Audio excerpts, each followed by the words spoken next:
Amena. Wiki nzima mmejifunza maneno ya Mungu na mkaisikia sauti ya Mungu. Wakati mwingine unaiendea Pasaka kwa jinsi ya kibinadamu.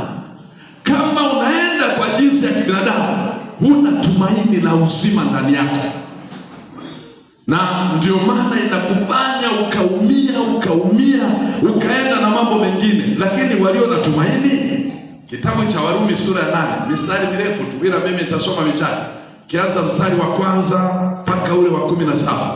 Tasoma michache, naondoka kidogo kidogo, ili tuone jinsi gani Mungu anapenda. Kama ukiwa ndani ya Kristo na ukijua una ushindi kwenye maisha yako, hakuna dhambi inayokusumbua, hakuna kosa linalokutesa, hakuna msiba wowote juu ya maisha yako, kwa sababu unaye Kristo. Amina. Warumi mstari wa kwanza ile sura 8.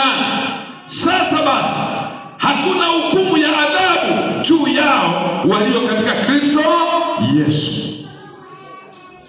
Hakuna hukumu ya adhabu juu yao walio katika Kristo Yesu. Maana yake hatukitazami kifo cha Yesu kwa jinsi ya mwili, tunakitazama kifo cha Yesu kwa njia ya kiroho, kwamba roho zetu zimepata ukombozi ndani ya Kristo Yesu. Hakuna hukumu, hakuna jambo lolote ambalo unaweza kuhukumiwa nalo. Hata shetani angesema, ataelezwa, yote yaliisha pale msalabani, yote yaliisha pale msalabani. Kwa hiyo ndani ya Kristo Yesu hakuna hukumu juu ya mwanadamu. Ni kwa sababu nia ya mwili huleta mauti. Nia ya mwili huleta mauti, lakini ukiona nia ya roho ni uzima na amani. Nia ya roho ni uzima na nini? Na amani. Kwa hiyo Pasaka wetu kama ameshinda, tunao uzima na amani tele.